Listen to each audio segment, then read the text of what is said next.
Greetings, greetings, greetings. Hello, everyone. James Holmes Jr. from Black Lion. And today's topic is going to be twofold. One is battle for better. And secondly, we're going to talk about some life hacks. Let's start with, just generally speaking, our battle for better from the lane that we come from Black Lion, is that our tools, our weapons for battle for better are knowledge, accountability, information, and financial literacy. I am an extremely strong believer that if we can master those things, we will be totally self-reliant and you'll always be able to eat. In essence, if you do those things, you can fish. What is it going to take to be able to do those things, to master those things? This is where I'm going to help somebody. I have about a half a year and I will be officially a senior citizen regarding chronological age. And so I've lived over 6 decades, and I have encountered my share of things. And I would say that during my life, at any given point, I've been on almost every rung on a ladder, to some of the low points and some of the high points. And every once in a while, I'll reflect, what would be valuable information for someone of my age to share with someone who's half my age or less than that? In other words, what would have been really good information for a 25 or let's just say 20 to 30-year-old James Holmes Jr. to know? What would have been really valuable information? I mean, because let's just face it, the majority of us go through life with trial and errors. What if you had the answers to the test? Let's say that one more time. What if you had the answers to the test? Now, I know in school having answers to the test is considered unethical. And so, we don't carry on that way. But what if you have the answers to the test in life? Is that unethical? No, I don't think so. I don't think so at all. And I'll tell you what,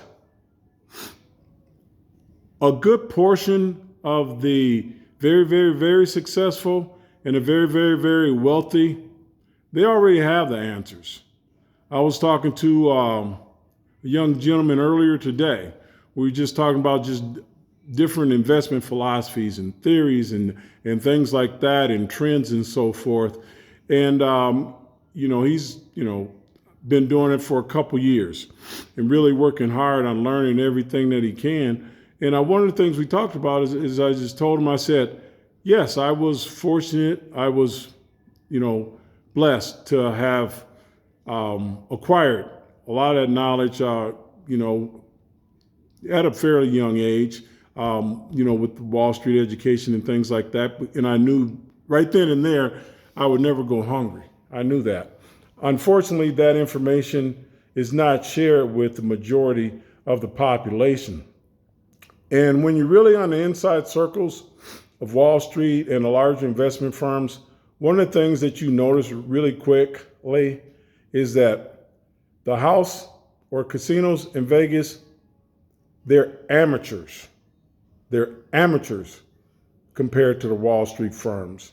What I mean by that is when you go to Vegas, what do they say? The house always wins. How do they build all those big fancy hotels, casinos, and so forth? The house always wins. In real life, what we call the investment whales, anybody that really understands investing, they know the whales always win. The big firms always win. Let's just say you are buying or selling stocks or ETFs or real estate investment trust. you name it, bonds, bond funds, doesn't matter. Every time you buy, they make a commission. And every time you sell, they make a commission. And if you really look and you see, the bid and the ask price, every time you buy or sell, okay, that's the spread. Who do you think the spread goes to? Okay, so it doesn't matter if you buy or if you sell, the house always wins. They always win. So in essence, they have the answers to the test already. They already have the answers. So I'm going to give some of you guys some answers. And somebody is going to benefit from this. First of all, what do I wish I would have known at age 25, 20, 30, and so forth? Depending on what you want to do, if your aspiration is generational wealth, for example, the test answers are to invest, to own, and entrepreneurship. So let's just start with the last one first, entrepreneurship. Does that mean that you have to start out with absolutely no money and you're going to start a business and you have nothing to work with at all? No, that doesn't mean that. You can go ahead at your own pace. I, for one, if you got a good job and it's paying well, I'm not a hater on that. But what, the 25-year-old James would be doing is that I would discipline the finances and income that I have coming in from that, planning to ultimately walk away and be my own boss. I'm my own boss now, and I was telling one of my good buddies, really, just in a previous meeting to this, I'll never go back. I'll never go back. I'm always going to be in a situation from here to my last breath where I can control my schedule. I've gotten to that point in my life. I've had too many years, too many occasions where there was some place that I wanted to go to or needed to go to, but I could not because I did not control my own schedule. Too many times. I've missed college reunions. I've missed out-of-state funerals, all types of things because I didn't control my own schedule. That'll never happen again. But I think it's important, if generational wealth is what you seek, is to plan for that. It doesn't have to be right away. You can do it a little bit at a time. And I'm going to get to some ways that you can literally plan, organize, and budget and discipline yourself for that. Invest. Let's tackle that. Invest.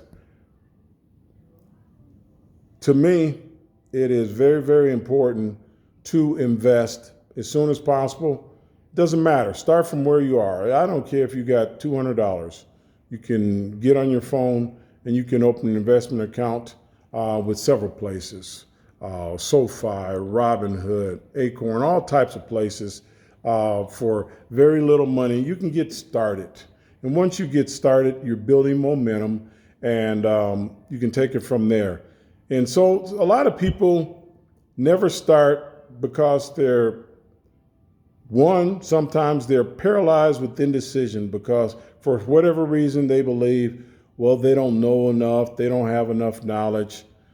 If you just use the basic principles of investments, you'll be fine, okay? Let's start out with diversification. What is diversification? Same thing our parents told us. Don't put all of our eggs in the same basket. You could start with $100, and if you take $10, times 10, in other words, you choose 10 different things that you're going to put your money in. And if you do that, and if you leave it there for, 2-3 years, you will have made more money. You will. And you could be a monkey picking the different options. You really can. But what will happen is that once you actually start voting with your dollars, most people will have the incentive to start to learn and to start to educate themselves. And From there, a lot of it is just using your good common sense. I mean, there are plenty of people that you can talk to and so forth. But in the end, it's still going to boil down to you doing your own research. I'll get more into that later. But as far as I'm concerned, just diversify, and responsible investments. I mean, becoming a day trader or a Forex trader or something like that, you'll never get me to co-sign to that. Just do it the right way. It works. I promise you do. And the magic of compounding. Einstein said the magic of compounding is like the eighth wonder in the world. What is compounding? Compounding is your interest, earning interest. And it sounds so basic that a lot of us just really don't give it the credit and attention that we should be, because it's low-hanging fruit. It really is. Warren Buffett. If you talk to Warren Buffett or you listen to Warren Buffett, he will straight up tell you that the thing that has benefited him the most in time is the magic of compounding. So put your money in there, save it, invest it, and watch it grow. It matters, and it's important. And then the other thing we talked about, or on your answer sheet, is owning. Just start owning things as soon as you can, because really in the United States of America, the thing since the beginning of America that has been responsible for the majority of generational wealth transfer has been land and real estate. It has been. Think about it. When America first started, after the Revolutionary War, and was no longer under the control of the British, in essence, this big country, of course, we're not going to talk about the genocide of the natives and things like that. We're not going to get into that right now. But for the most part, well, as a part of that strategy, it was to bring in as many immigrants as possible. That's why they call this nation a melting pot. It's a nation of immigrants. And America literally went through stages where they're recruiting as many immigrants as possible to come in this country. And what they were doing was, once they got here, they were offering them large parcels of land for free. So in essence, they say, come to America. We're going to give you, anywhere from 100 to 1,000 acres of land free. Free. We're going to give you this land for free. So a lot of our lighter melanated brethren came in, and that's how they got started. They got their land for free, and they held that land for generations and generations and generations. And if you think about it, if someone dies, and then they develop their will and so forth, go through their estate, blah, blah, blah, blah, blah. What do their kids, grandkids have? Most of it is the land and the value of it and so forth, which, is another point of contention that a lot of people of color have, especially African Americans, is that after slavery, we were promised a small amount of land, 40 acres in a mule. That is true. That is what we were promised, so that we would have something to get started with, a mule to work, and then the 40 acres so we have some land to cultivate. It's a scar on America because we never received that. So that's a scar. So a lot of African Americans started back then handicapped and still are, because we never had that initial start that passes from generation to generation to generation. I'm not going to spend a lot of time on that. We're talking about what you can do from where you are now. So the point of it is just start owning as soon as you can. It's not that difficult. FHA loans are 3.5% down. Credit requirements really are not unreasonable at all. If you have any concerns about that, I have source after source after source that will take care of that for you. You can go to Black Lion Foundation, get some of the blacklionfoundation.com, get information there, or you can go to my Amazon site, which is amazon.com. /author /James Holmes Jr.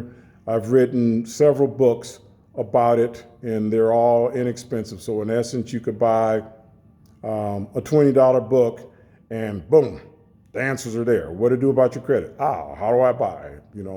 All of that is right there. So anyway, moving on. And once you actually buy that land, and it doesn't even have to start necessarily and say like a house or anything like that. You can own land for $100. All you'd have to do is buy a portion of what we call a REIT, a real estate investment trust. And don't get caught up on how fancy it sounds. All it is basically is just like what we call a ETF or mutual fund. It's not hard at all. You can go to any halfway decent investment site and buy you a $100 REIT, and they all invest in land.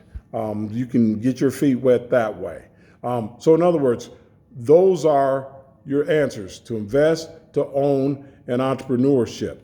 Okay, I'm getting ready to help somebody. How do you do that? The earlier you start, the better. I actually start teaching kids that at age 8 on up. And the interesting thing about it is the things that I teach for kids age 8 on up, if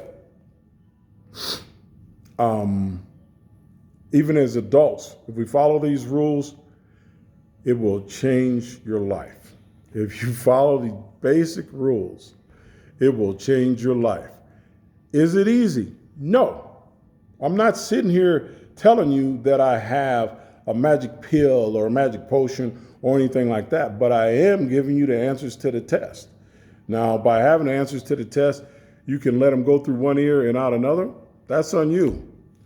Or you can actually absorb it, and what's better than that, actually put it to use. So here you go. I'm getting ready to help somebody. First thing is, discipline yourself to live off 50% of your net income. I'll say that one more time. It's not easy, I know it. But if you can pull it off, it will change your life. Discipline yourself to live off half of your net income. So here's what you do with the rest of it. You budget 10% of that for fun.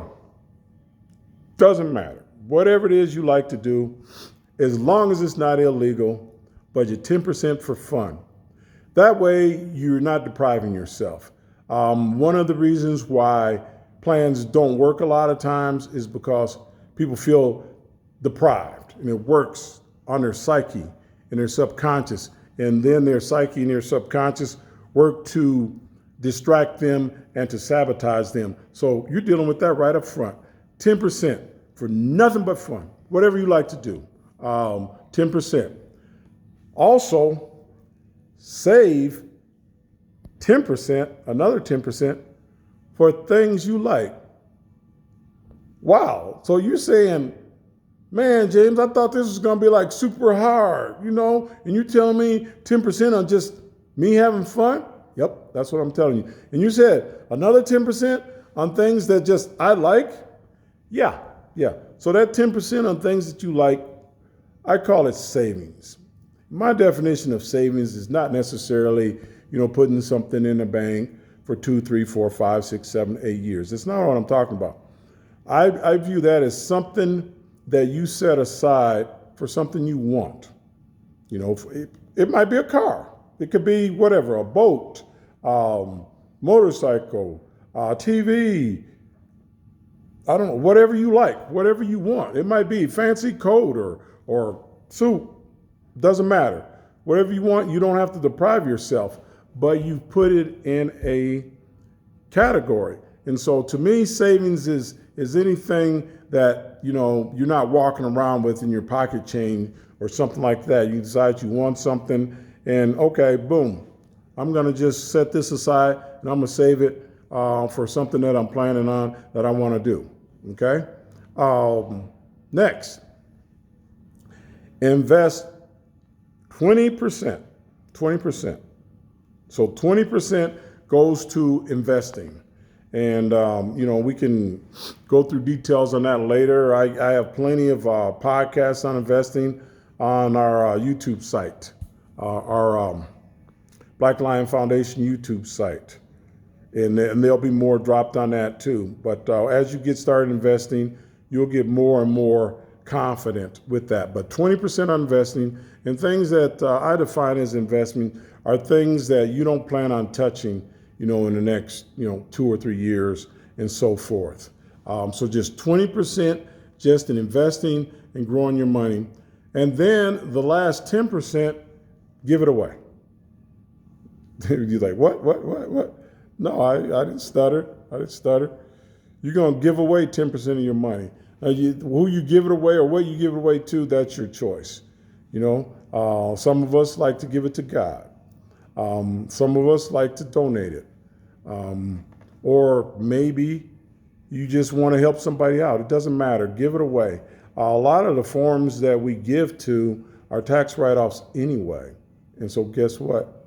You've given away something, but at the same time, you still kind of kept the money because that's that much less in taxes that you're paying. The old saying goes, it's not so much how much you make, it's how much you keep. So it's kind of cool. You can do something nice, but at the same time, get a tax write-off. How can you even be mad at that? Moving on. What are some smaller things? All right, I'm getting ready to just, boom, hit some of you young folks right in between the eyes. Sorry. And some of y'all gonna be a little bit mad at me, all right? What are some ordinary, everyday things you can do to improve your allocation for time on self-improvement and just being more prepared with your battle for better? What are just some basic things you can do? 1, don't hate me, eliminate video games. I mean, think about, well, what are video games doing for you? Well, you're spending money on it. It's absorbing a lot of your time. Years ago, 30 years ago, however long ago, I just went cold turkey, just stopped video games. Now, don't hate me for it.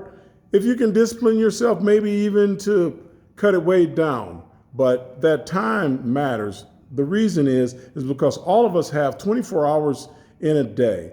And so to determine if someone's successful or not successful literally comes down to how you use your 24 hours you have that day.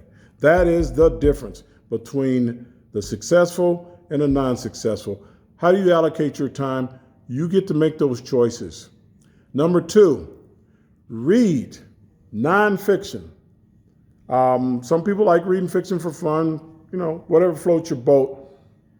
My advice is nonfiction. Read as much nonfiction as you can. To me, it doesn't even matter what the title is. Just read. Just start out just reading things that interest you, really. And what happens is it has a snowball effect, because the more you start reading, what happens is the more you want to read. The more you start learning, the more you want to learn. And as far as I'm concerned, is read anything and everything. I mean, science, literature, history, it all matters, because as a full-grown adult, the decisions you make every day are based upon your knowledge, your information, your understanding, and here you go. If you're listening to somebody that are going to make those decisions for you, it's not going to work. Okay, it's not going to work. You won't be working from your plan. You'll be working from someone else's plan. And remember this, the wolf is never going to tell the deer how to get away. The wolf is never going to tell the deer how to get away. If you do enough reading, become a lifetime learner. A lot of people think, oh, I get done with high school, I'm done. Oh, yeah. When I get done with college, I'm done. No. What I often say, what did I learn most from college? I learned how to learn. Become a lifetime learner. I know way more now than when I was at Drake University. And the majority of that is from reading and learning. And if you read enough nonfiction, eventually you'll get to the point where you can come to your own conclusions, because in the end, you're going to have to do your own research and come to your own conclusions. I got to wrap this up. A couple reasons. I got meetings coming up, all types of things coming up. Make a habit of improving your habits. In other words, make it a habit to improve your habits. Constantly work on your habits, and you can improve them just by being intentional. I got things like that, on my site too, and in my books. I wish I had time to go through everything. Organize your day. That prevents you from leaking too much time, okay? And if you want to figure that out, this is what I do. I figure out what I want to improve on, and then I reverse engineer it back. And then a lot of times what I'll do is I'll write a book about it. Why? Because to me, the best way to learn is to teach. The best way to learn is to teach. If you do those things, your life will improve. Are there some more things to do? Sure. We don't have all day. But in, 26 minutes, you guys write that stuff down. If you guys acknowledge that and you spend some time on it, you're going to be a monster. And another thing, be kind. Be kind to everyone. Be kind to everyone. It comes back to you, I promise you. Peace and love. All right, James Holmes, Black Lion. I'm out.